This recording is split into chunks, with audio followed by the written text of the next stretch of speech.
इस वक्त एक अहम खबर आपको दे दें। शुरुआत में ही श्रीनगर के बिमना इलाके में इनकाउंटर शुरू, फोर्सेस और मिलिटेंटों के बीच इनकाउंटर, मजीद तफसीलात का इंतजार। बड़ी खबर इस वक्त की, श्रीनगर के बिमना इलाके में इनकाउंटर शुरू, फोर्सेस और मिलिटेंटों के बीच इनकाउंटर जारी, मजीद तफसीलात का इंतजार है।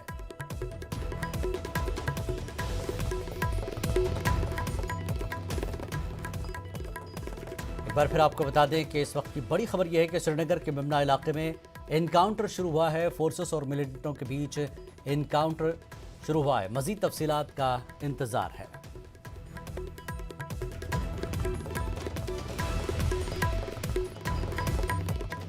नाज़रीन, श्रीनगर के बिमना इलाके में इनकाउंटर शुरू हुआ है, फोर्सेस और मिलिटेंटों के बीच इनकाउंटर जारी है। बड़ी खबर इस वक्त की, श्रीनगर के बिमना इलाके में इनकाउंटर शुरू हुआ है, फोर्सेस और मिलिटेंटों के बीच इनकाउंटर जारी है, मजीद तफसीलात का इंतजार है।